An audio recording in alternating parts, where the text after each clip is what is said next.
ಹೋಮ ಅಂತ. ಎಷ್ಟು ಮರ ಗಿಡ ಉಳಿಸಿದ್ದೀರಾ ಸ್ವಾಮಿ ನೀವು? ಎಷ್ಟು ಮರ ಗಿಡ ಉಳಿಸಿದ್ದೀರಾ? ಏನಾದ್ರೂ ಹೇಳೋದಕ್ಕೆ ಏನಾದ್ರೂ ಒಂದು ಅರ್ಥ ಇರಬೇಕು. ಸತ್ಯ ಏನು, ವಸ್ತುಸ್ಥಿತಿ ಏನು ಅಂತ ಹೇಳಿ. ಅದರಿಂದ ಈ ಡೋಂಗಿ ನಾಟಕ, ಈ ಬರೀ ಡೋಂಗಿ ಮಾತುಗಳು ಹೇಳೋದನ್ನ ಬಿಟ್ರೆ ಬಹುಶಃ ನಿಮ್ಗೆ ಗೌರವ ಹೆಚ್ಚಾಗ್ತದೆ ಅಂತ ನಾನು ಭಾವಿಸ್ತೇನೆ. ನನ್ನ ಗೌರವ ಹೆಂಗ್ ಉಳಿಸ್ಕೋಬೇಕು ಅನ್ನೋದು ನಮ್ಮ ಮನೆ ಸಂಪ್ರದಾಯ. ನಮ್ಮ ಮನೆ ಬಗ್ಗೆ ಮಾತಾಡುವಂತ ಒಂದು ಅರ್ಹತೆ ನಿಮ್ಗೆ ಇಲ್ಲ. ಆಂಜನೇಯ ರೆಡ್ಡಿ ಅವ್ರ ಬಗ್ಗೆ, ಚೌಡರೆಡ್ಡಿ ಅವ್ರ ಬಗ್ಗೆ ಮಾತಾಡುವಂತ ಅರ್ಹತೆ ಇಲ್ಲ. ಅವ್ರು ಕೊಟ್ಟಿರ್ತಕ್ಕಂಥ ಕೊಡುಗೆ ಈ ಊರಿಗೆ, ಅವ್ರು ತಂದಿರ್ತಕ್ಕಂಥ ಕಾರ್ಯಕ್ರಮಗಳು, ಅದರಲ್ಲಿ 0.5% ಕೂಡ ನೀವು ಮಾಡಕ್ಕೆ ಆಗದೇ ಇಲ್ಲ. ನಿಮ್ಗೆ ಯಾರಿಗೂ ಮಾಡಕ್ಕೆ ನಿಮ್ಮ ಜೀವನ ಪರ್ಯಂತ ಕೂಡ ನಿಮ್ಗೆ ಆಲೋಚನೆಗಳು ಬರಲ್ಲ. ಇಡೀ ರಾಜ್ಯದ 2ನೇ ಪಾಲಿಟೆಕ್ನಿಕ್ ಚಿಂತಾಮಣಿ, 76 ವರ್ಷದ ಹಿಂದೆ ಆಗಿರ್ತಕ್ಕಂಥ ಪಾಲಿಟೆಕ್ನಿಕ್, ನಗರಸಭೆಯಿಂದ ಆಗಿರ್ತಕ್ಕಂಥ, ನಗರ ಮುನ್ಸಿಪಾಲಿಟಿಯಿಂದ ಆಗಿರ್ತಕ್ಕಂಥ ಡಿಗ್ರಿ ಕಾಲೇಜ್. ಯಾರು ತಮ್ಮ ಸ್ನೇಹಿತರು ಹಿಂದೆ ಮುಂದೆ ಕೂತಿದ್ದವರು, ಬೇರೆ ಬಹಳ ದೊಡ್ಡ ಸ್ಥಾನಗಳಿಗೆ ಹೋಗಿರೋಂಥವ್ರು ಮಾತಾಡ್ತಾರಲ್ಲ, ಅವ್ರು ಓದಿದ್ದು ಎಲ್ಲಿ ಅಂತ ಕೇಳಿ. ಇದೇ municipal first grade college, Anjani municipal first grade college ಅಲ್ಲಿ ಓದಿರುವಂತವ್ರೆ. ಇವತ್ತು ಅದ್ರ ರೂಪ ಏನಾಗಿದೆ ನೋಡಿ. ಬಹಳಷ್ಟು ನನಗೆ ಪ್ರೋತ್ಸಾಹ ಕೊಟ್ಟು ನೀವು ಮಾಡಿ ಸರ್ ಅಂತಕ್ಕಂಥದ್ದು. ನಮ್ಮನೆ ಹೋಗಿದ್ದೆ ನಾನು ಮಸ್ತೇನಹಳ್ಳಿ ಒಂದು ಕೈಗಾರಿಕೆ ಒಳಗೆ. ಸುಮಾರು ಜನ ಹೆಣ್ಮಕ್ಳಿದ್ರು. ಅವರೆಲ್ಲರೂ ನಾನು ಮಾತಾಡಿದೆ, ಯಾವ ಊರಮ್ಮ ಅಂತ ಕೇಳಿದೆ. ಅವರೆಲ್ಲರೂ ಇವತ್ತು ನಮ್ಮ ತಾಲೂಕಿನವರೇ. ಬೆಳಗ್ಗೆ ತಿಂಡಿ ಅಲ್ಲೇ ತಿಂತಾರೆ, ಊಟ ಅಲ್ಲೇ ಮಾಡ್ತಾರೆ. ಬಹಳ ನೆಮ್ಮದಿಯಾಗಿ ಅವರು ಕೆಲಸ ಮಾಡ್ತಾ ಇದ್ದಾರೆ. ಈಗ ನಾವು ಕೈಗಾರಿಕೆ ಬಗ್ಗೆ ಚಿಂತನೆ ಮಾಡದೇ ಇದ್ದ ಪಕ್ಷದಲ್ಲಿ ಅವರೆಲ್ಲ ಏನ್ ಮಾಡ್ತಾ ಇದ್ರು ಯೋಚನೆ ಮಾಡಿ ದಯವಿಟ್ಟು. ಇವತ್ತು ಎಲ್ಲೋ ಒಂದ್ ಕಡೆ ಇವತ್ತು ಎಲ್ಲಾ ವಿಚಾರಗಳಲ್ಲಿ ಜನರಿಗೆ ಇವತ್ತು ಬದುಕೋದಕ್ಕೆ ಅವಕಾಶ ಮಾಡಿಕೊಡ್ಬೇಕಾಗಿರ್ತಕ್ಕಂಥದ್ದು, ಜನರ ಆಶೀರ್ವಾದ ಪಡೆದು ಆಯ್ಕೆ ಆಗಿರ್ತಕ್ಕಂಥ ನಾವುಗಳ ಜನಪ್ರತಿನಿಧಿಗಳು ಆಲೋಚನೆ ಮಾಡಬೇಕು, ಮುಂದಾಲೋಚನೆ ಇರಬೇಕು, ದೂರದ ಆಲೋಚನೆ ಇರಬೇಕು, ಆದ್ರೆ ದುರಾಲೋಚನೆ ಇರಬಾರ್ದು. ಇವತ್ತು ಪ್ರತಿಯೊಬ್ಬರ ಏಳಿಗೆಗಾಗಿ, ಪ್ರತಿಯೊಬ್ಬರ ಒಳಿತಿಗಾಗಿ ನಾವೇನಾದ್ರೂ ಕೆಲಸ ಮಾಡಿದ್ರೆ ಮಾತ್ರ ಜನ ಎಷ್ಟು ಮಟ್ಟಕ್ಕೆ ಅದಕ್ಕೆ ಒಪ್ಕೊಳ್ತಾರೆ ಬಿಡ್ತಾರೆ, ಅದು ಅವ್ರಿಗೆ ಬಿಟ್ಟಿದ್ದು. ಆದ್ರೆ ದೇವ್ರ ಹತ್ರ ಲೆಕ್ಕ ಇರ್ತದೆ. ಇವತ್ತಲ್ಲ ನಾಳೆ ಲೆಕ್ಕ ದೇವ್ರ ಹತ್ರ ಇರ್ತದೆ. ದೇವ್ರ ಯಾವತ್ತಾದ್ರೂ ನಮ್ ಕೈ ಹಿಡಿತಾರೆ. ನಾವು ಯಾವತ್ತೂ ಯಾರು ತೊಂದರೆ ಮಾಡುವಂತ ಕೆಲಸ ಮಾಡಲಿಲ್ಲ. ನಮ್ಮ ಸ್ವಾರ್ಥಕ್ಕೆ ನಾವು ಯಾರನ್ನು ಬಲಿ ಕೊಡುವಂತ ಕೆಲಸಗಳನ್ನ ಮಾಡಿಲ್ಲ. ಇಲ್ಲದೆ ಇರ್ತಕ್ಕಂಥ ವಿಚಾರಗಳನ್ನೇ ಪ್ರತಿ ಸತಿ ಮಾತಾಡ್ತಾ ಇದ್ದೀರಾ. ಕಾನೂನು ಚೌಕಟ್ಟಿನಲ್ಲಿ ಏನ್ ಆಗ್ಬೇಕು, ಏನ್ ಆಗಿರ್ಬೇಕು ಅನ್ನೋದನ್ನ ಮಾಹಿತಿ ತಗೊಂಡು ನೋಡ್ಕೊಳ್ಳಿ ಮೊದಲು. ಕಡೆಗೆ ಇವತ್ತು ನಿಮಗೆ ಗೊತ್ತಿದೆ ಯಾವ ರೀತಿ ಕೈಲಾಸಗಿರಿ ದೇವಸ್ಥಾನ ಇವತ್ತು ಯಾವ ರೀತಿ ಆ ದೇವಸ್ಥಾನ ನಿರ್ಮಾಣ ಆಗಿದೆ, ಯಾವ ರೀತಿ ಆಗ್ತಾ ಇದೆ, ಅದ್ರ ಮೇಲೆ ಇವರು ಒತ್ತಿರೋ ದೃಷ್ಟಿ. ಏನು ನಿಮ್ ಮನೆಯವರು, ನಿಮ್ ತಂದೆಯವರು, ನಿಮ್ ತಾತ ಅವರು ಏನಾದ್ರು ಕೋಟ್ಯಾಂತರ ರೂಪಾಯಿ ಬಂದು ದೇಣಿಗೆ ಕೊಟ್ಟಿದ್ರು. ಅಲ್ಲಿ ಒಂದೊಂದು ಕಲ್ಲು, ಒಂದೊಂದು ಕಟ್ಟಡ ಅಲ್ಲಿ ಏನು ನಿರ್ಮಾಣ ಆಗಿದೆ, ಎಷ್ಟು ಕಷ್ಟ ಆಗಿದೆ ಅಂತಕ್ಕಂಥದ್ದು ಆ ಕಷ್ಟಪಟ್ಟವರಿಗೆ ಗೊತ್ತಿದೆ. ಇವತ್ತು ಇಡೀ ರಾಜ್ಯ ಮತ್ತು ಬೇರೆ ರಾಜ್ಯಗಳಿಂದ ಇವತ್ತು ಸಾವಿರಾರು ಜನ ಇವತ್ತು ಭಕ್ತಾದಿಗಳು ಬರ್ತಾ ಇದ್ದಾರೆ. ಒಂದು ದೇವರ ಕಾರ್ಯಕ್ಕೂ ಇವತ್ತು ಅಡ್ಡಿಪಡಿಸ್ತಕ್ಕಂಥ ಕೀಳು ಮನಸ್ಥಿತಿಯ ಸ್ವಭಾವದವರು ನೀವು. ಸ್ಟೇಡಿಯಂಗೆ ಜಾಗ ಕೊಡಿಸಿದೆ ನಾನು. ಪಕ್ಕದಲ್ಲಿ DCC ಬ್ಯಾಂಕ್ ಅವರು ಅಲ್ಲಿದ್ರು. ಚಿಂತಾಮಣಿ ಟೌನ್ ಸೊಸೈಟಿ ಅಂತ ಹೇಳಿ 2008-9 ನಾನು ಪ್ರಯತ್ನ ಪಟ್ಟೆ. ಆಯ್ತು, ನಾನು ಚುನಾವಣೆ ಸೋತೆ, 10 ವರ್ಷ ಆಗೇ ಇತ್ತು. ಮತ್ತೆ ನನಗೆ ಅವಕಾಶ ಬಂತು ಅಂತ ಮತ್ತೆ ಅದನ್ನ ಸ್ಟೇಡಿಯಂಗೆ ಒಂದು ಒಳಾಂಗಣ ಕ್ರೀಡಾಂಗಣ ಮಾಡೋಣ, ಮತ್ತೊಂದು ಇಲ್ಲಿ ಅಂತ ಹೇಳಿ ಆ ಜಾಗ ನಾನ್ ತಗೊಳಕ್ ಬಂದ. ಯುವಜನ ಸೇವಾ ಇಲಾಖೆ ಕೊಡ್ಸಕ್ ಹೋಗಿದ್ದು. ಅದನ್ನ ಕೊಡಿಸಿದ್ರೆ ಅದಕ್ಕೆ ಪಟ್ಟಿ ಪತ್ರ ಕೊಡ್ತಾರೆ. ಇಲ್ಲ ಅದು ಚಿಂತಾಮಣಿ ಕೋಆಪರೇಟಿವ್ ಸೊಸೈಟಿನ ಪುನರಾರಂಭ ಮಾಡಬೇಕು ಅಂತ. 10 ವರ್ಷ ನೀವು ಇದ್ರಲ್ಲ ಸ್ವಾಮಿ, ಯಾಕೆ ಮಾಡ್ಲಿಲ್ಲ? ನಾನು ಮುಂಚೆನೆ ಅದನ್ನ ಕೊಟ್ಟಿದ್ನಲ್ಲ, ಸ್ಟೇಡಿಯಂ ಕೊಡಿ ಅಂತ ಗೊತ್ತಿತ್ತಲ್ಲ ನಾನು ಕೊಟ್ಟಿದ್ದು. ನೀವು ಮಾಡ್ಬೇಕಾಯ್ತು ಸೊಸೈಟಿನ ಮತ್ತೆ ಪ್ರಾರಂಭ. ಯಾರನ್ನ ಅಡ್ಡಿ ಇದ್ರ ನಿಮ್ಗೆ? ನಾವು ಅದನ್ನ ಸರ್ಕಾರದ ಒಂದು ಇಲಾಖೆ ಕೊಡಿಸಿದ್ರೆ ಅದಕ್ಕೆ ಹೋಗಿ ವಿರೋಧ ಪತ್ರ ಕೊಡ್ತೀರಿ. ಇದಾ ನಿಮ್ ನಡವಳಿಕೆ? ಇದಾ ನೀವು ಹೇಳೋದು? ಮತ್ತೆ ಹೇಳೋದು ನಾನು ಯಾವ್ದಕ್ಕೂ ಅಡ್ಡ ಬರಲ್ಲ ಅಂತೆ. ಏನ್ ಬರ್ತಾ ಇರೋದು ನೀವು? ಕಾಲೇಜ್ ಒಳಗಡೆ ಒಂದು 14 ಕುಂಟೆ ಯಾವ್ದೋ ಖಾಸಗಿ ಜಾಗ ಇದೆ ಬಾಯ್ಸ್ ಕಾಲೇಜಲ್ಲಿ. ಅದನ್ನ ನಾವೆಲ್ಲ ತಯಾರು ಮಾಡಿ ಎಲ್ಲ ಮಾಡಿ ಅದಕ್ಕೆ ಭೂಸ್ವಾಧೀನಕ್ಕೆ ಪ್ರಕ್ರಿಯೆ ಮಾಡಿದೀವಿ. ಅಧಿಕಾರಿಗಳೇನು ಬೇಜವಾಬ್ದಾರಿಯಿಂದ ಮಾಡಕ್ಕಾಗತ್ತಾ?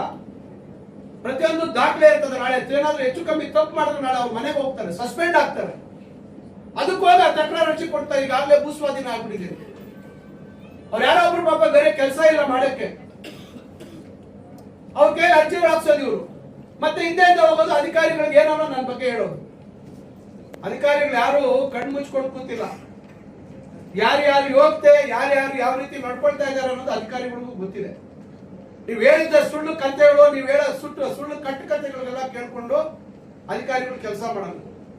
ಅದರಿಂದ ನಾನು ನಿಮ್ಗೆ ಯಾಕೆ ಇವೆಲ್ಲ ಹೇಳಿದೆ ಅಂದ್ರೆ, ಬಹುಶಃ ಅವರು ಸ್ವಲ್ಪ ಎಲ್ಲಾದ್ರೂ ಚಿಕಿತ್ಸೆ ಪಡೆದ್ರೆ ಬಹುಶಃ ಒಳ್ಳೇದಾಗುತ್ತೆ. ಯಾಕಂದ್ರೆ ಅವ್ರು ಆಡ್ತಾ ಇರೋ ರೀತಿ ನೋಡಿದ್ರೆ ಜನ ಇವತ್ತು ನಿಮ್ಮ ಡೋಂಗಿ ಮಾತುಗಳನ್ನ ಬದಿಗೊತ್ತಿ ಬೇಜವಾಬ್ದಾರಿ ನಡೆಯನ್ನ ನೋಡಿ ಅವರು ನನಗೆ ಅವಕಾಶ ಮಾಡಿಕೊಟ್ಟಿದ್ದಾರೆ. ನಾನು ಪ್ರಾಮಾಣಿಕವಾಗಿ ಇವತ್ತು ಒಂದು ಮಂತ್ರಿ ಆಗಿದ್ರು ಸಹ ನನ್ನ ತಾಲೂಕಿನಲ್ಲಿ ಇವತ್ತು ಏನೆಲ್ಲ ಅಭಿವೃದ್ಧಿ ಆಗಬೇಕು ಅಂತ ಹೇಳಿ, ಆಸ್ಪತ್ರೆ, ಕ್ರಿಟಿಕಲ್ ಕೇರ್ ಯೂನಿಟ್, ಅಪಘಾತಗಳಾಗುವಂತ ಸಂದರ್ಭದಲ್ಲಿ ತಕ್ಷಣ ಚಿಕಿತ್ಸೆ ಆಗ್ಬೇಕು ಅಂತಕ್ಕಂಥ ವ್ಯವಸ್ಥೆಗೆ 50 ಹಾಸಿಗೆ ಆಸ್ಪತ್ರೆ ಆಗ್ತಾ ಇದೆ. ಬೆಳಿಗ್ಗೆ ಆಗ್ತಾ ಇದೆ. ನೀವು ನೋಡಿದಿರಪ್ಪ? ಯಾರಾದ್ರೂ ನೋಡಿದಿರಪ್ಪ? ಹಳೆ ನಾನು ಹೇಳ್ಕೊಂಡ್ರೆ ಬಹಳಷ್ಟಿದೆ. ನಾನು ಯಾಕೆ ಈ ಸಭೆಯಲ್ಲಿ ಹೇಳಿದೆ ಅಂದ್ರೆ, ಇವತ್ತು ತಾವುಗಳು ಇವತ್ತು ಸಮಾಜದಲ್ಲಿ ಎಲ್ಲಾ ವಿಭಾಗಗಳಲ್ಲಿ, ಎಲ್ಲಾ ಕ್ಷೇತ್ರಗಳಲ್ಲಿ ತಮ್ಮ ಪಾತ್ರ ಬಹಳ ಮುಖ್ಯ. ಏನಾಗತ್ತೆ ಅನ್ನೋದು ಜನ ತೀರ್ಮಾನ ಮಾಡ್ತಾರೆ, ನಾವಲ್ಲ. ಇವತ್ತು ಯಾವುದೇ ಒಂದು ಜಾತಿ ಬರೀ ಒಕ್ಕಲಿಗರಿಗೆ ಸೀಮಿತವಾಗಿರದೆ ಇವತ್ತು ಎಲ್ಲಾ ಜಾತಿ ವರ್ಗದ ಜನರಿಗೆ ಇವತ್ತು ಆ ಒಂದು ಸಂಸ್ಥಾನ ಆದಿಚುಂಚನಗಿರಿ ಮಹಾಸಂಸ್ಥಾನದಿಂದ ಇವತ್ತು ಎಲ್ಲಾ ರೀತಿ ಸೇವೆಗಳು, ವೈದ್ಯಕೀಯ ಸೇವೆಗಳಿಂದ ಹಿಡಿದು ಎಲ್ಲಾ ರೀತಿ ಅಂಧ ಮಕ್ಕಳಿಗೆ ಇವತ್ತು ವಿದ್ಯಾಭ್ಯಾಸ ಕೊಡ್ತಾ ಇದ್ದಾರೆ. ಚಿಕ್ಕಬಳ್ಳಾಪುರದಲ್ಲಿ ಸಮ್ಮಿಟ್ ಅಂತಕ್ಕಂಥ ಒಂದು ಶಾಲೆ, ಕೇವಲ 20 ಜನ ಮಕ್ಕಳು. ಹಳ್ಳಿಗೆ ಹೋಗಿ ಯಾರು ತೀರಾ ಬಡವರಿದ್ದಾರೆ, ಯಾವುದೇ ಶಿಫಾರಸ್ಸಿಲ್ಲ. ನಾನು ಮಂತ್ರಿಯಾಗಿ ನನ್ನ ಶಿಫಾರಸ್ಸಿಗೆ ಬೆಲೆ ಇಲ್ಲ. ಅಂತ ಮಕ್ಕಳನ್ನ ಆಯ್ಕೊಂಡು ಬಂದು ಅವರನ್ನ ಅಂತ ಮಕ್ಕಳಿಗೆ ಒಂದು ಉತ್ಕೃಷ್ಟವಾದಂತ ಇಂಗ್ಲಿಷ್ ಮಾಧ್ಯಮದ ಶಿಕ್ಷಣ ಕೊಡ್ತಾ ಇದ್ದಾರೆ. ಯಾರಾದ್ರೂ ಕೊಡ್ಲಿಕ್ಕೆ ಸಾಧ್ಯ ಇದೆಯಾ? ಸುಳ್ಳು ಯಾವತ್ತು ಬಹಳ ದಿವಸ ನಡೆಯೋದಿಲ್ಲ. ಜನ ಎಲ್ಲ ಗಮನಿಸ್ತಾ ಇದ್ದಾರೆ.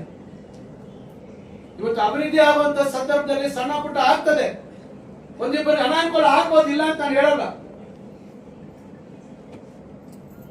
ನಗರದಲ್ಲಿ ಯಾರಿಗಾದ್ರೂ ವಸತಿ ಕೊಟ್ಟಿದ್ರ, ಸೌಲಭ್ಯ ಕೊಟ್ಟಿದ್ರ? ನೀವು 10 ವರ್ಷ ಇದ್ರಲ್ಲ. ನಮ್ಮ ತಂದೆಯವರು ಅವರಿಗೆ ಆಶ್ರಯ ಬಡವಣೆ ಮಾಡಿದ್ದು. ಅದಾದ್ಮೇಲೆ ಪಕ್ಕದಲ್ಲಿ 5 ಎಕರೆ ನಾನು ಕೊಡಿಸಿದೆ, ಸುಮಾರು ಕಷ್ಟಪಟ್ಟು ಕೊಡಿಸಿದೆ, ವಿರೋಧ ಪಕ್ಷದಲ್ಲಿ ಶಾಸಕನಾಗಿದ್ದಂತ ಸಂದರ್ಭದಲ್ಲಿ. ಈಗ ಮತ್ತೆ ನಾನು ಹೊಸ ಒಂದು ಉಪನಗರ ಸೃಷ್ಟಿ ಮಾಡಬೇಕು, ಬಡವರಿಗೆ. ಇವತ್ತು ಚಿಂತಾಮಣಿಯಲ್ಲಿ ಬಹಳ ಜನ ಬಡವರಿಗಿದ್ದಾರೆ, ಅವರಿಗೆ ಸೈಟ್ ಕೊಡಬೇಕು ಅಂತ ಹೇಳಿ ಇವತ್ತು ನಾವು ಕನಸು ಕಟ್ಕೊಂಡು ಸುಮಾರು 1.5-2 ವರ್ಷದಿಂದ ಇವತ್ತು ಜಾಗ ಹುಡುಕಿ ಮಾಡಿ ಇವತ್ತೇನೋ ಒಂದು ಪ್ರಯತ್ನ ಆಗ್ತಾ ಇದೆ. ನಿಮ್ಮ ಮಕ್ಕಳಿಗೆ ಒಳ್ಳೇದಾಗ್ಲಿ, ಅವ್ರ ಬಗ್ಗೆ ನಾನು ಮಾತಾಡ್ಬಾರ್ದು. ನಿಮ್ಮ ಮಕ್ಕಳಿಗೆ ಒಳ್ಳೇದಾಗ್ಲಿ, ದೇವ್ರು ಒಳ್ಳೇದ್ ಮಾಡ್ಲಿ. ಇನ್ನೊಬ್ಬರ ಬಗ್ಗೆ ನಾನು ಕೆಟ್ಟದ್ದು ಬಯಸೋನಲ್ಲ ನಾನು. ಆದ್ರೆ ನಿಮ್ಮ ಮನಸ್ಥಿತಿ ನೀವು ಬದಲಾವಣೆ ಆಗ್ಬೇಕು. ಜನ ಇವತ್ತು ನಾನು ಇಷ್ಟೆಲ್ಲ ಮಾಡಿದ ಮಾತ್ರಕ್ಕೆ ಎಲ್ಲ ನನಗೆ ಕಿರೀಟ ಇಡ್ತಾರೆ ಅಂತ ಮತ್ತೊಂದು ಅಲ್ಲ ನಾನು ಹೇಳ್ತಾರೆ. ಅವತ್ತು ಸಂದರ್ಭದಲ್ಲಿ ಜನ ಯಾವ ಆಧಾರದ ಮೇಲೆ ತೀರ್ಮಾನ ಮಾಡ್ತಾರೆ ಅದು ಅವ್ರಿಗೆ ಬಿಟ್ಟಿದ್ದು, ಜನರ ಒಂದು ಅವರ ವೈಯಕ್ತಿಕ ನಿರ್ಣಯ. ಅದ್ರ ಬಗ್ಗೆ ನಾನು ಏನು ಪ್ರಶ್ನೆ ಮಾಡಕ್ಕಾಗೋದಿಲ್ಲ. ಆದ್ರೆ ಜನರ ಮುಂದೆ ನಾನು ಜನರಿಗಾಗಿ ಏನ್ ಮಾಡಿದೀವಿ, ಜನರಿಗೋಸ್ಕರ ಏನ್ ಪ್ರಯತ್ನ ಆಗಿದೆ, ಜನರ ಬದುಕುಗಳಲ್ಲಿ ಏನ್ ಬದಲಾವಣೆ ತರುವಂತಹ ಪ್ರಾಮಾಣಿಕ ಪ್ರಯತ್ನ ಮಾಡಿದೀವಿ ಅಂತಕ್ಕಂಥದ್ದು ಜನರ ಮುಂದೆ ಹೇಳುವಂಥದ್ದು ನನ್ನ ಕರ್ತವ್ಯ. ತೀರ್ಮಾನ ಮಾಡುವಂಥದ್ದು ಮತ್ತೊಂದು ಅವರ ವಿವೇಚನೆ, ಅವ್ರಿಗೆ ಬಿಟ್ಟದಂತ ವಿಚಾರ. ಆದ್ರೆ ಈ ರೀತಿಯಾಗಿ ಹತಾಶರಾಗಿ ಬಾಯಿಗೆ ಬಂದಂಗೆ ಮಾತಾಡಿದ್ರೆ ಬಹುಶಃ ನಾನು ಬಾಯಿಗೆ ಬಂದಂಗೆ ಮಾತಾಡೋಕೆ ನನಗೂ ಬರ್ತದೆ. ಆದ್ರೆ ಎಲ್ಲೋ ಒಂದ್ ಕಡೆ ನನ್ನ ವಿದ್ಯಾಭ್ಯಾಸ ಅಥವಾ ನಮ್ಮ ತಂದೆ ತಾಯಿ ಬೆಳೆಸಿರ್ತಕ್ಕಂಥ ರೀತಿ ಎಲ್ಲೋ ಒಂದ್ ಕಡೆ ನನಗೆ ಎಚ್ಚರಿಕೆಯನ್ನು ಕೊಡ್ತಾ ಇರ್ತದೆ. ಆ ರೀತಿ ನಾವು ಏನಾದ್ರೂ ಬೇರೆ ರೀತಿಯಲ್ಲಿ ಮಾತಾಡಬಾರ್ದು ಅಂತ ಹೇಳಿ. ಸುಳ್ಳು ಹೇಳೋದಕ್ಕೂ ಒಂದು ಇತಿಮಿತಿ ಇರ್ತದೆ. ನೀವು ನೆನ್ಸ್ಕೊಳ್ಳಿ, ನೀವು ನಡೆದು ಬಂದಂತ ದಾರಿ. ಮನೆ ಯಾರೋ ಒಬ್ರು ಹೇಳ್ತಾ ಇದ್ರು, ವಿಜಯನಗರದ ಲೇಔಟ್ ಕೃಷ್ಣಪ್ಪನವರ ಜೊತೆ ಅವರ ಕ್ಷೇತ್ರಕ್ಕೆ ಹೋಗಿದ್ರು. ಅವ್ರು ಹಿಂಗೆ ಹೇಳಿದ್ರು, ಹಿಂಗೆ ಏನಕ್ಕಾಗಿ ಬಂತು ವಿಚಾರ. ಅವ್ರು ಹೇಳಿದ್ರು, ನನ್ನ ಹತ್ರ ಕೆಲಸ ಮಾಡ್ತಿದ್ದ ಅವ್ರು ಅಂತ ಹೇಳಿ. ಯಾರ ಹತ್ರ? ಲೇಔಟ್ ಕೃಷ್ಣಪ್ಪನವ್ರ ಹತ್ರ ಕೆಲ್ಸಕ್ಕಿದ್ರಂತೀವಿ. ಒಳ್ಳೇದಾಗ್ಲಿ, ಬೇಡ ಅಂತ ಹೇಳಿಲ್ಲ. ಜೀವನದಲ್ಲಿ ಎಲ್ಲರಿಗೂ ಕಷ್ಟಪಟ್ಟು ಇನ್ನೊಂದು ಮೇಲೆ ಬರ್ಬೇಕಿಲ್ಲ ಅಂತ ಹೇಳಲ್ಲ.